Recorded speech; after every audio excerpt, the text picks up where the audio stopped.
New York বাসীদের জন্য সতর্কবার্তা। নিউ ইয়র্কের দিকে ধেয়ে আসছে ভয়ঙ্কর bomb cyclone. New York city সহ যুক্তরাষ্ট্রের উত্তর পূর্বাঞ্চলের দিকে দ্রুত গতি ধেয়ে আসছে এই একটি শক্তিশালী শীতকালীন ঝড়, যাকে আবহাওয়াবিদরা বলছেন বম্ব সাইক্লোন। এই ঝড়ের প্রভাবে আগামী শনিবার রাত থেকে রোববার পর্যন্ত নিউ ইয়র্কে নতুন করে তুষারপাত ও হাড় কাঁপানো শীতের সম্ভাবনা রয়েছে। আবহাওয়া পূর্বাভাস অনুযায়ী নিউ ইয়র্ক সিটিতে এই ঝড়ে অতিরিক্ত 2 থেকে 3 ইঞ্চি পর্যন্ত তুষারপাত হতে পারে। এর আগে গত রোববার ও সোমবার শহর জুড়ে 1 ফুটের বেশি তুষারপাত হওয়ার এখনো অনেক এলাকা বরফে ঢেকে আছে। আবহাওয়াবিদদের ভাষায় বম্ব সাইক্লোন বা বম্ব জেনেসিস হলো এমন এক ধরনের ভয়ঙ্কর শীতকালীন ঝড় যা সাধারণত মানুষের সমুদ্রের উপর তৈরি হয় খুব দ্রুত শক্তিশালী হয়ে ওঠে। এই ঝড়ের সঙ্গে থাকবে দমকা হাওয়া, যা পরিস্থিতিকে আরো বিপজ্জনক করে তুলতে পারে। বর্তমানে নিউ ইয়র্কের তাপমাত্রা 14 থেকে 24 ডিগ্রি ফারেনহাইটের মধ্যে থাকলেও প্রবল বাতাসের কারণে অনুভূত তাপমাত্রা নেমে যেতে পারে এক অঙ্কের ঘরে, এমনকি কোথাও কোথাও শূন্যের নিচেও চলে যেতে পারে বলে সতর্ক করেছে অ্যাকুওয়েদার। অ্যাকুওয়ের সিনিয়র আবহাওয়াবিদ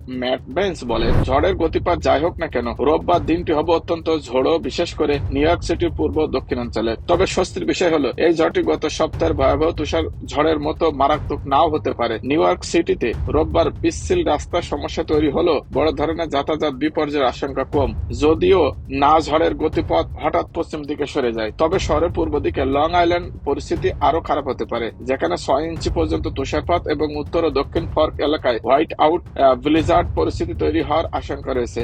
এই ঝড়টি রোববার হতে রাত নাগাদ এলাকা ছাড়বে বলে ধারণা করা হচ্ছে। বম্ব সাইক্লোনটির প্রভাব দক্ষিণ ক্যারোলাইনা থেকে শুরু করে মেইন পর্যন্ত পুরো পূর্ব উপকূলে পড়তে পারে। পূর্বাভাস অনুযায়ী বোস্টনে 3 থেকে 6 ইঞ্চি তুষারপাত, ফিলাডেলফিয়া ও ওয়াশিংটন ডিসিতে 1 থেকে 3 ইঞ্চি, ভার্জিনিয়া ও নর্থ ক্যারোলাইনার মধ্যাঞ্চলে 6 থেকে 12 ইঞ্চি পর্যন্ত তুষারপাত হতে পারে। এই ঝড়টি এমন এক সময় আসছে যখন দেশে বহু এলাকা এখনো শীতকালীন তুষার ঝড়ের ক্ষয়ক্ষতি সামলাতে ব্যস্ত। ওই ঝড়ে নিউ ইয়র্কে 1 ফুটের বেশি, বোস্টনে প্রায় 23 ইঞ্চি আর ফিলাডেলফিয়ায় 1 ফুটের কাছাকাছি তুষারপাত হয়েছিল। প্রচন্ড ঠান্ডার কারণে নিউ ইয়র্ক সহ অন্যান্য রাজ্যে তুষার এখনো গলতে পারেনি। আবহাওয়াবিদদের পূর্বাভাস অনুযায়ী নিউ ইয়র্কে এই তীব্র শীত ফেব্রুয়ারি পর্যন্ত স্থায়ী হতে পারে, যেখানে তাপমাত্রা থাকবে বিশেষ করে, যা জনস্বাস্থ্যের জন্য অত্যন্ত ঝুঁকিপূর্ণ বলে সতর্ক করা হয়েছে। রাত নিউজ, বোরহান, নিউ ইয়র্ক।